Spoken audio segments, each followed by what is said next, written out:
Hair check is on point.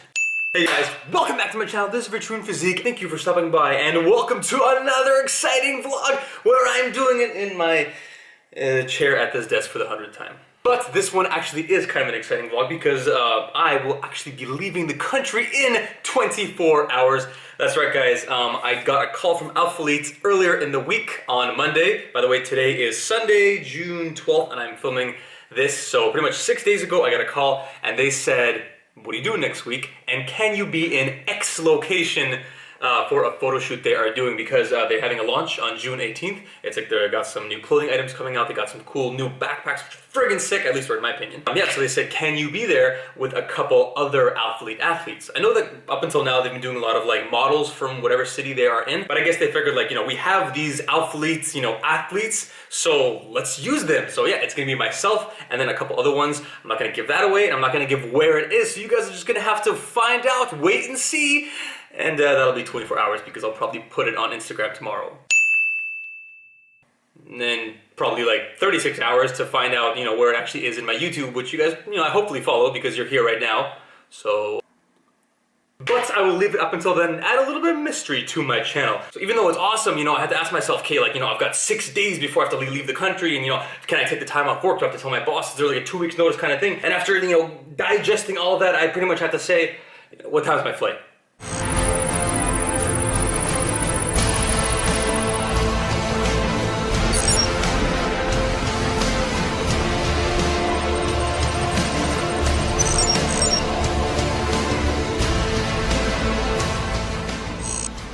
But guys, it is not all peaches and rainbows and sunshine and sparkles raining from the sky, because when it comes to these photo shoots, you have to be as lean as possible. And they pretty much said, get as lean as possible. Guys, I've been cutting for a while now, as you can tell by these Ascension episodes, and I've lost a good amount of weight. It's been about 20 to 21 pounds since I started in mid-March. So, I'm looking okay. I'm not at that, like, shredded lean level, or, at least not yet. Activate douchebag mode. As you can tell, it's working, but I'm not at that crispy shredded level that you would expect for photo shoot mode. So pretty much I decided that, I have to get as lean as possible, or at least, do the best that I can in the short amount of time that I can. And I figured this is a great example of something to talk about in this video from an informational standpoint. So the two things I want to talk about in this kind of vlog and illustrate to you guys is number one, how to lose as much fat or as much weight as possible in a short amount of time should you ever have to do this. Now this is something I don't necessarily advocate to everyone because it's not necessarily the best way to go about it. I always advocate longer cuts. So instead of going 14 to 16 weeks, maybe do 20 to 24 weeks of cutting. There's a couple reasons for this. Psychologically, you're going to feel better. Health-wise, you're going to feel better. You're going to retain a lot more strength and muscle in the gym. Guys, I've talked about this before, but if you cut aiming for 2 or 3, potentially even 4 pounds of weight loss per week, you have a much higher propensity to, unfortunately, metabolize and burn up muscle as you go. And you're going to lose lean body mass and you're going to lose strength, and it's overall not going to be that great. And it's pretty much because you're simply impatient. But if you plan it out a little bit more, maybe start your cut a little bit earlier, go a little bit slower, you'll be able to retain a lot more. Besides your psychological health, you're going to retain a lot more muscle strength, and in general, it's going to be an easier process for you. But if you're ever in a situation such as I am, where you don't have much, time to react and you got to do it, I will, outline a couple tips. And by tips, I mean one tip in this video for what you can do. And also, it's very similar to if individuals out there are stuck in a plateau and they want to break through a fat loss plateau. Let's say you've been cutting for, 4, 6, 8 weeks or whatever. You can't get past 15% body fat, or you can't, lose, fat at the rate that you wanted to. Maybe it's like a pound of, fat per week, and you've kind of plateaued for 7, 8, 9, 10, whatever days, and it's not, you're not going anywhere. What can you do? Let's jump into my favorite thing in the world. Oh, Microsoft Excel, how I have missed you. Okay guys, so this is just a, simple explanation to illustrate my diet up until now.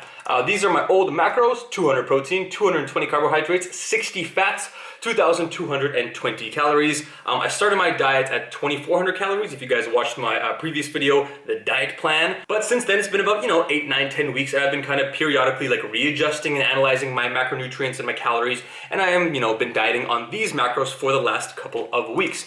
But, although that's giving me a reasonable amount of fat loss, for this week, I had to really get serious, really get aggressive.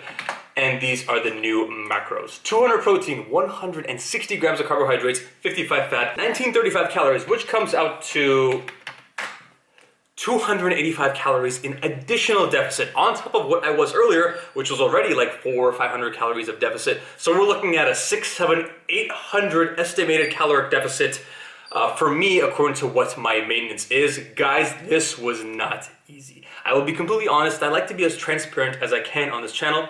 I think one of the biggest problems when it comes to social media and Instagram and YouTube and fitness people who make a career out of this, sometimes they try to boast a little bit too much about the results and in a way insufficiently about the not so positive factors, because marketing wise, if you're trying to sell a product or sell a service, it's not always in your best interest to be like, hey, I got these results, but it took this much time, or it was this difficult, or it did this to my body, because you want to just push the good stuff, because marketing 101, right?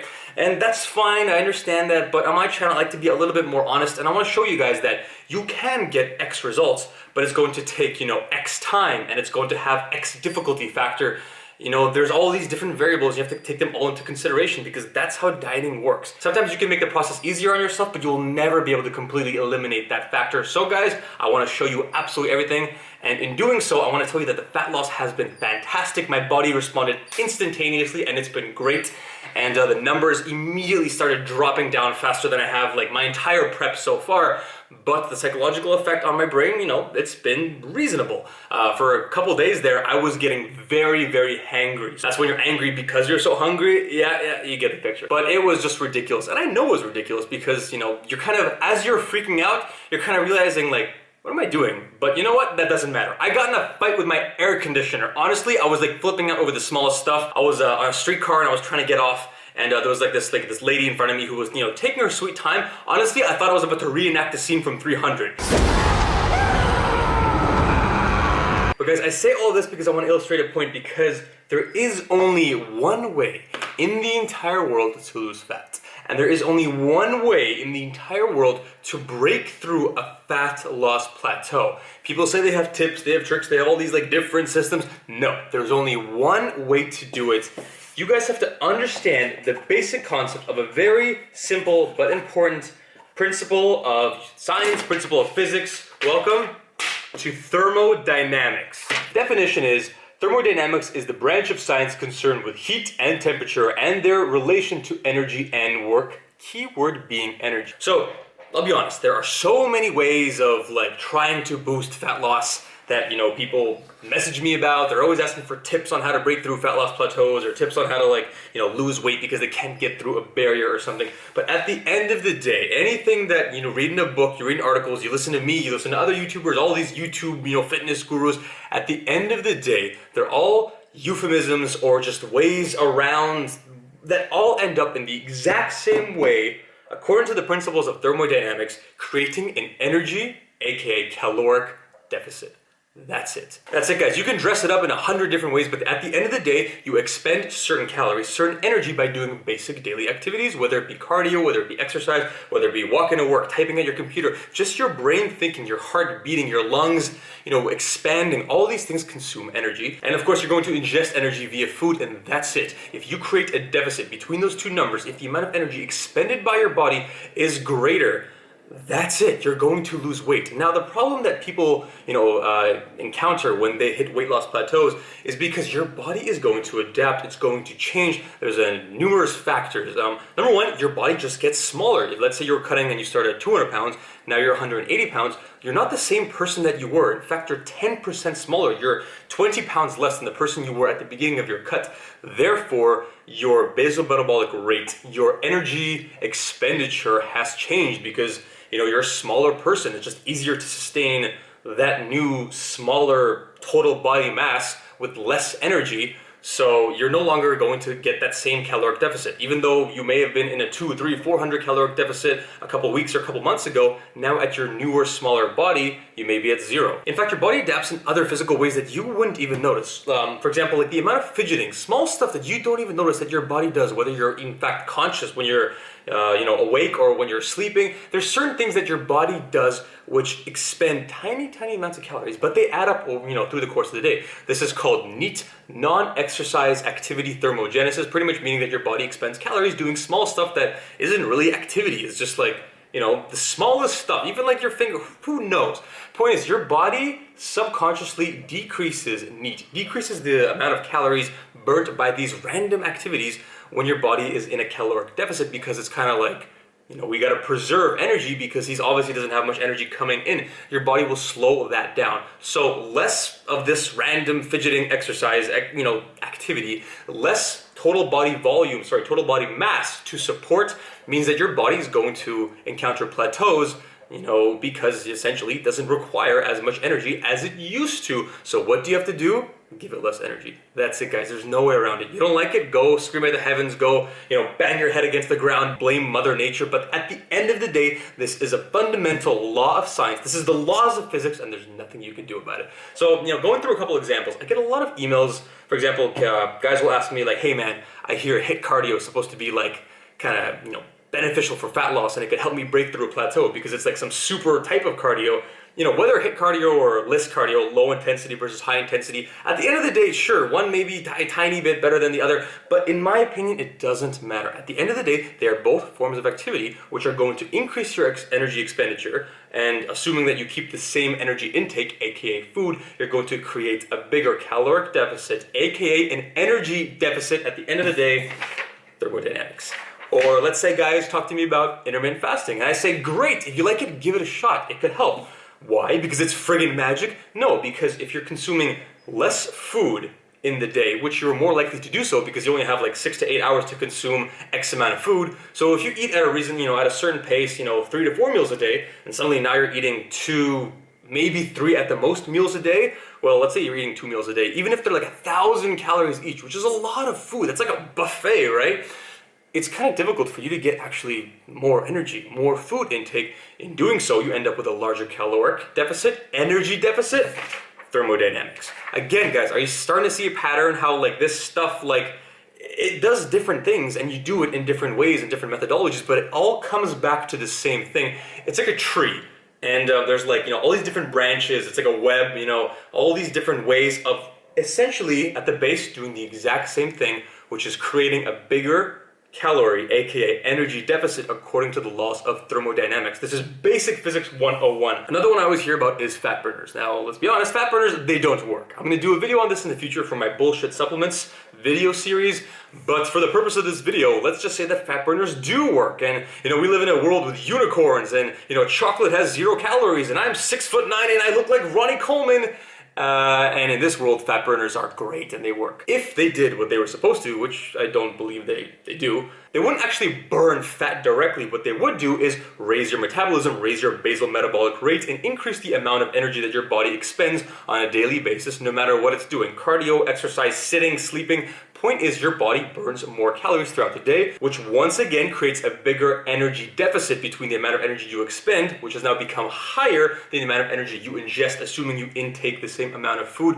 Once again, thermodynamics. Guys, that's it. Even the old school bodybuilders like Arnold and Sergio Oliva and Franco Colombo, I remember they used to talk about how they wouldn't actually diet for the Mr. Olympia or other competitions, or do any cardio. They would just do more volume of training. So instead of in the gym for 1 hour lifting heavy, they'd be in the gym for 2, 3, 4 hours even sometimes, and just do a lot more reps, a lot more sets, and that would help them cut. At the end of the day, that's just a weird way of doing cardio, but it's the same thing because your body's doing more work, it's expending more calories, creating a bigger caloric deficit, energy deficit, thermodynamics, same thing. Guys, no matter what you're doing, if you're trying to lose weight and you're stuck, you need a bigger caloric deficit. If you are trying to lose weight and you want to go faster, well, that's fine. What's your caloric deficit now? Increase it. And that's it. Now, how you do it, whether it be additional cardio, whether it be longer training, 2.5 hours of volume, which is a bit much, I wouldn't recommend that, but that's an option. Whether it be eating less, whether it be fat or carbs. I don't suggest decreasing protein, by the way, that's a whole other subject. But the point is, you can either eat less or you can move more. And I know I've talked about this before. I know it's so simple, but this is still something that a lot of people message me for, as if there's like magical tips. And it's, the YouTubers, we've got a secret like binder full of ways to lose body fat without eating less or moving more. Guys, let me just clarify that up for you. That's not real. It doesn't exist. That is the only way to burn fat. Just that simple. Alright guys, the last thing I want to mention before I close out this video and go to sleep, because I gotta wake up for 7 hours and head to, again, I'm not telling you where. I was really close, I was about to let it slip out. But it's the fact that, with this video, I may talk, sometimes about how I'm decreasing my carbs and it's, it's having negative effects on me, because I'm trying to be transparent and show you guys that it's not all puppies and sunshine and rainbows. But at the same time, I don't want to make it seem like it is hard, but it's not unenjoyable. I love every single second of it because I have the opportunity to do this. I have the privilege and the opportunity to torture myself for something, for a reason, because there's hundreds, thousands of people out there who would kill to be in my position. I used to when I was younger, when I was 2014 and 2015, when I was watching YouTube and seeing all these guys, with Alfleet and Gymshark and all these Christian and Matt Ogus and Lovato and Jeff Seid and all these guys, and they would get together on these trips and everything, and it was just, I was thinking that's incredible, to have the opportunity to do that is astounding, and I would give anything to do that, and here I am. So is a little bit of of a caloric and additional carbohydrate deficit and a little bit of difficulty, is it worth it? Hell yeah, it is, 100%. In a way, is it difficult? Yes. Is it adversity? 100%. But it's like a privilege for me to be able to experience this adversity for a reason. Because, if life's not difficult, you're not doing enough. That means you're just sitting on your couch. You're wasting time. You don't have a reason for it to get difficult. Nothing in life that's easy ever came without difficulty. So if your life's easy, you're probably not working hard enough. You're probably not working towards something. I want my life to just fight back against me, because only when you overcome that, that's when you can actually accomplish things. That's when you can do interesting things. That's when, in my case, I could travel and, and meet people and work with, amazing companies like Alfleet. And, I'm really fortunate. And whatever price I have to pay, it's my adversity, but it is also my gift. And that's it. I just want to close it on that because, guys, yeah, you have to work hard, but sometimes it's a privilege to work hard. So guys, that's it. Thank you so much for watching. I apologize if this video went very long, but hopefully you learned a thing or two from it. And I will see you in the next vlog, which will be in the next, mystery location. But if you want to find out earlier where it is, you can follow me on here.